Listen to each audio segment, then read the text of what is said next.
how can a 25% annuity bonus and 4% guaranteed growth actually equal a 0% return over 25 years? Well, today we're going to show you how insurance companies wow you with the bonuses, guaranteed returns, and the promise of no down years, betting that you won't do the actual math behind the scenes, because that's where they get you. They do exactly what their contracts promise. You just didn't hear what you thought you heard. It's not smoke and mirrors, it's a sleight of hand.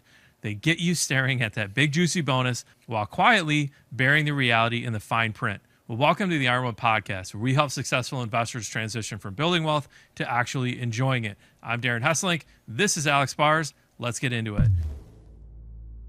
So, Alex, this is one of the most confusing things out there. I mean, you have this insurance company. They're giving this huge 25% bonus at the start of your contract. How do they do this? It doesn't seem like this should be possible. Do they have a magic wand in investing that no one else knows about? No, they don't. In fact, insurance companies actually have restrictions on what they're allowed to invest in, because at the end of the day, they have to be there to pay out their claims. Mm-hmm. So before we get into the math of how this actually works, we need to get into a couple definitions. The things that really get people are the bonus and the guaranteed growth. And the key thing to know here is that's almost never on the accumulation value or the cash value, okay? There's two pieces. I like to call them apples and oranges. Apples and oranges don't mix. Okay, we're going to start with the apples. The apples is the traditional annuity where you put your money in, there's a surrender charge, it grows at some fixed rate, maybe that's 2%. So as an example, at the end of year one, you put $100,000 in and you've got $80,000 or $90,000 growing at 2%. Okay, and what's it going to do next year? Grow at 2%. Well, it's going to take you 5 to 10 years just to break even with the amount of money you put in. Oddly, nobody wants to buy that. Okay? Yeah. So that's where the income base comes in. Okay. And this is where all the bells and whistles, all the doodads and cool stuff happens. It's on the income base. And the key with the income base is it's not walk away money. It is a income base, which means it's a number from which they calculate your income. Now, we're talking about annuities in general, not any specific company. So they're going to work slightly different. But what we're trying to show you is the concept of this income rider and how they can play math games with it to actually not pay you a good rate of return, while it sounds like they are paying you a good rate of return. Well, and that's the whole thing, right? They're using math to make this palatable for you. But I think it's probably time that we should remind you that, my mom always said, if it sounds too good to be true, it probably is. And the other thing would be, have you ever looked and saw an insurance company and thought, wow, they're so generous with their money. They're just so fantastic for everyone they've ever touched. No, there's lawyers on screen every day on almost every channel in my area talking about how they're going to fight the insurance company for you. Yes, they're not talking about annuities, but let's be honest, their reputation isn't the best. They are not known for giving away extra money. That's true.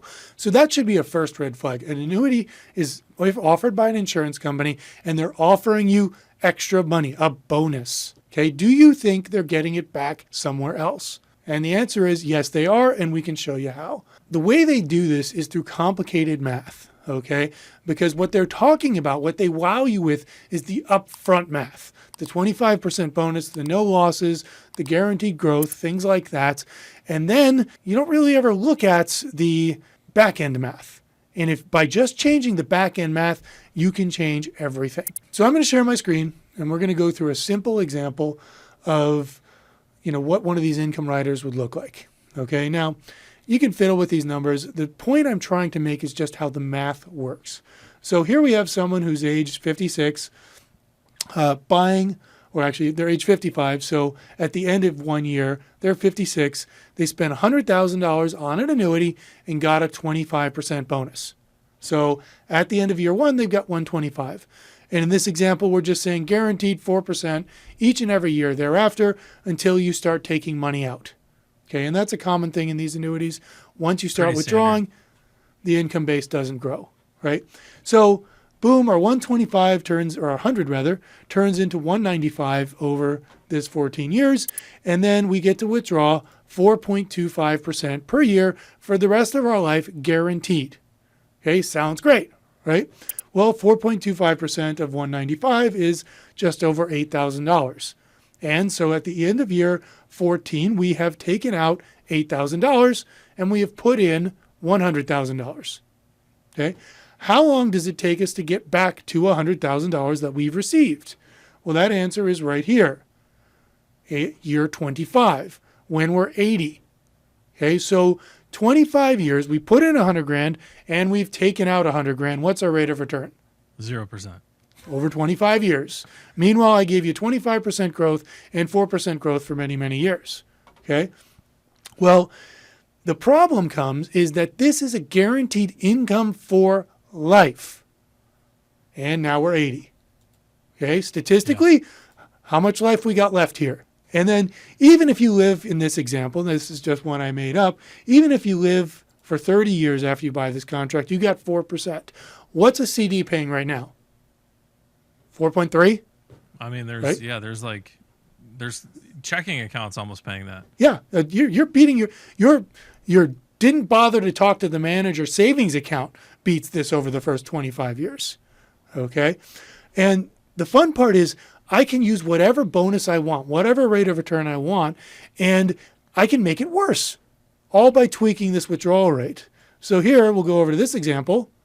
Okay, 100 grand, 40% bonus, even better, right? 5% guaranteed growth for the same number of years. All I did was tweak this number here, the withdrawal rate. Okay, and presto, what's our break even? In this case, it's age 81. It's a year later than the one that had the smaller bonus and the lower guaranteed rate of return. So those numbers are pure fabrication. I could use whatever number I want and just restrict your access.